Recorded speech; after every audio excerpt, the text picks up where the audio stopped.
कृष्ण भगवान की जय। भगवान श्री कृष्ण अर्जुन को बता रहे हैं कि कर्मयोगी जन केवल शरीर, मन और बुद्धि और इंद्रियों द्वारा भी आसक्ति को त्याग कर अपनी शुद्धि, आंतरिक शुद्धि के लिए कर्म करते हैं। यानी आसक्ति हमारी केवल मन में नहीं होती है, आसक्ति हमारी शरीर से भी है, हमारे मन से भी है, हमारी बुद्धि से भी आसक्ति बनी हुई है, और ये सब जो इंद्रियों से भी कनेक्ट आसक्ति बनी हुई है। तो कहते हैं कि आसक्ति को त्याग कर अपनी शुद्धि, आंतरिक शुद्धि के लिए कर्म करते हैं कर्मयोगी।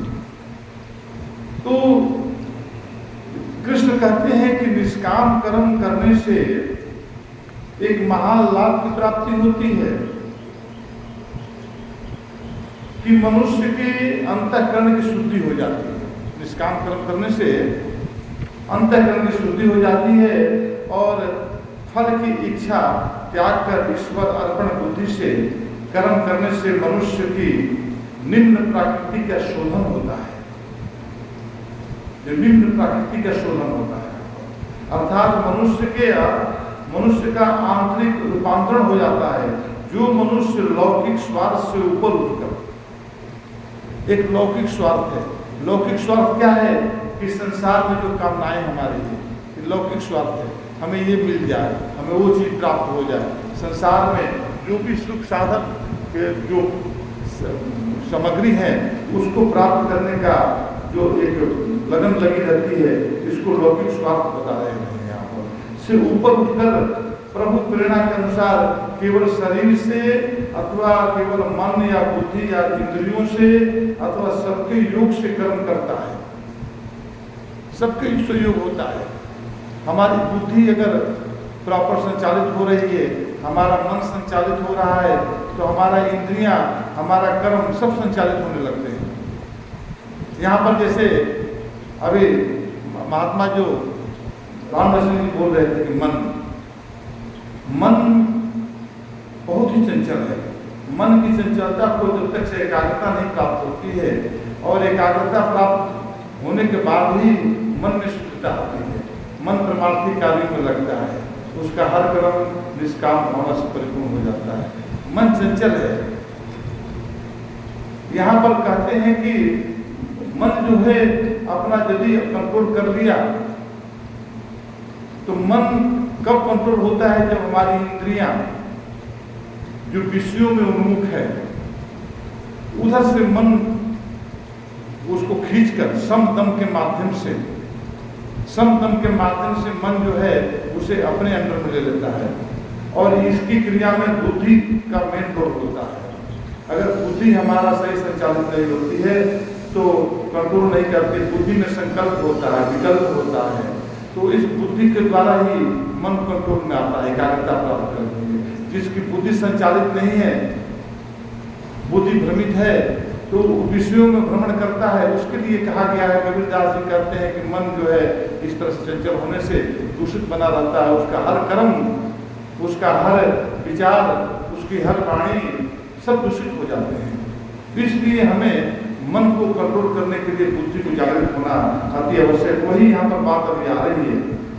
कहते हैं कि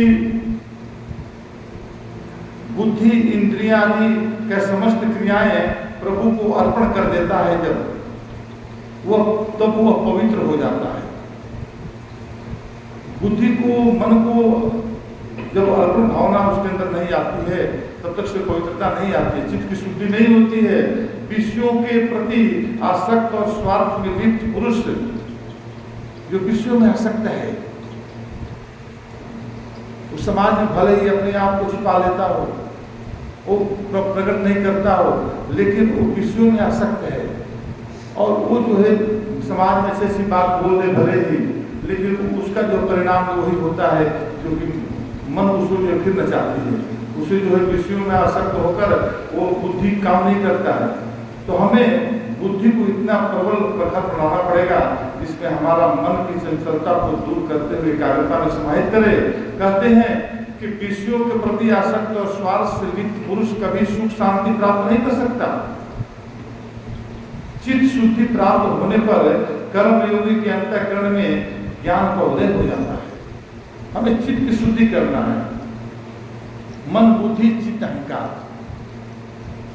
उसमें चित्त जो है एक स्थिति है जिसमें अवस्थित होते हैं ये। तो हमारा जो ये मन बुद्धि की स्थिति को चित्त में ही शुद्धिकरण होती है। चित्त की जगह पर मन बुद्धि शुद्ध होता है। तो कहते हैं कि चित्त शुद्धि प्राप्त होने पर कर्मयोगी के अंतःकरण में ज्ञान का उदय हो जाता है। फिर ये ज्ञान प्रकट हो जाता है उसके जीवन में।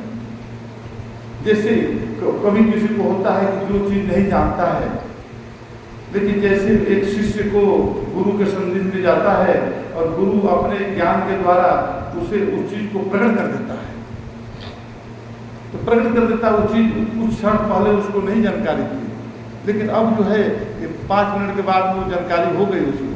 तो ये जानकारी कैसे परिवर्तित हो गया? कैसे? ज्ञान कहीं बाहर नहीं है, ज्ञान हमारे अंदर ही है।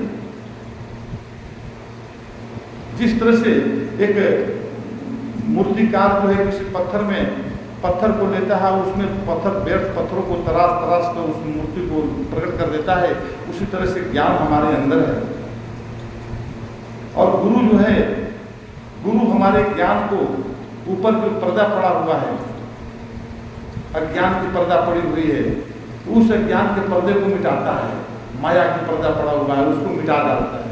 जैसे घूंघट के पट खोल रहे तो पिया मिले, तो उसको परमात्मा की भेंट हो जाती है। मुख्य रूप से बात यह है कि जब तक आपके अंदर ममत्व बुद्धि का अर्थ ये होता है कि सब कुछ मेरा है, सब कुछ मेरा है। जब तक ममत्व बुद्धि का त्याग आप नहीं करेंगे तब तक जितनी भी इंद्रियां हैं, चाहे वो चक्षु हो, चाहे आपके कर्ण हो, चाहे आपके जीवा हो, चाहे आपका मुख हो, या अन्य जो भी इंद्रियां हैं, वो सब अपने कर्मों का त्याग नहीं करेंगे। उनमें इंद्रियों की आसक्ति बनी रहेगी। इसलिए प्रथमतः ममत्व का त्याग करके कि सब कुछ मेरा है, बिल्कुल एक कतई मत मानिए।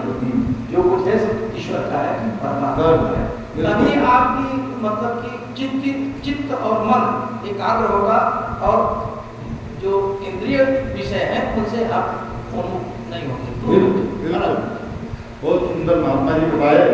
कह रहे इनका कहने का भाव यह है कि ये शरीर हमारा जो है एक रथ है।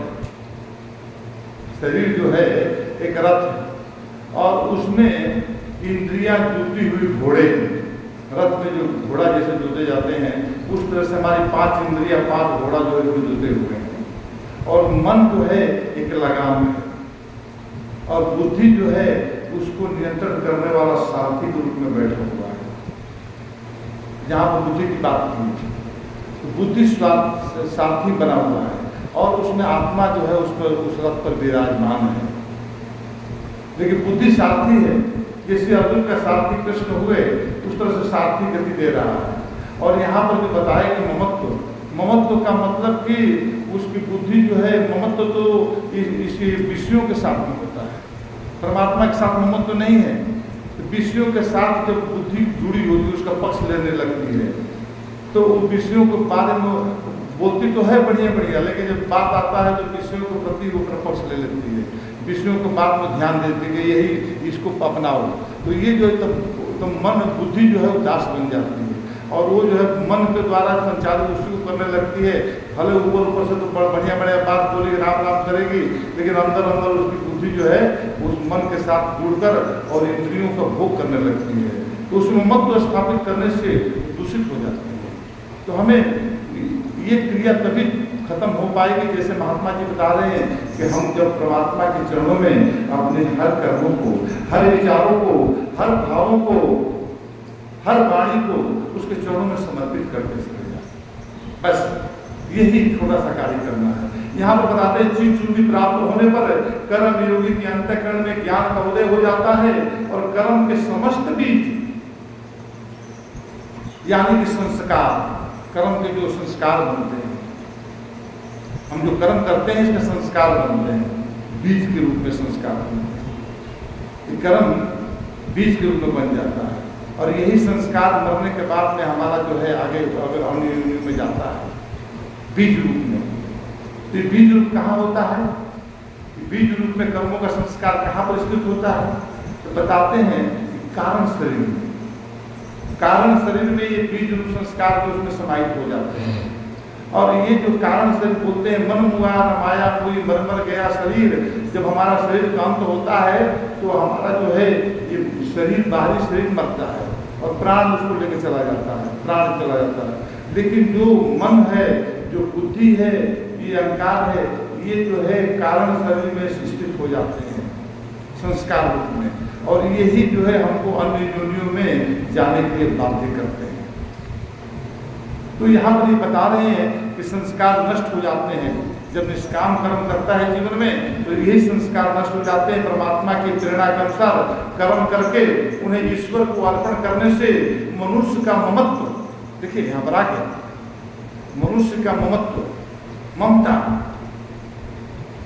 मनुष्य का ममत्व मैं करता हूँ, यह मेरा कर्म है इत्यादि ममत्व छूट जाता है, खत्म हो जाता है। यही बात बता रहे थे और कहते हैं कि वह मनुष्य परमात्मा को स्वतः प्राप्त हो जाता है। आगे बढ़ते हैं।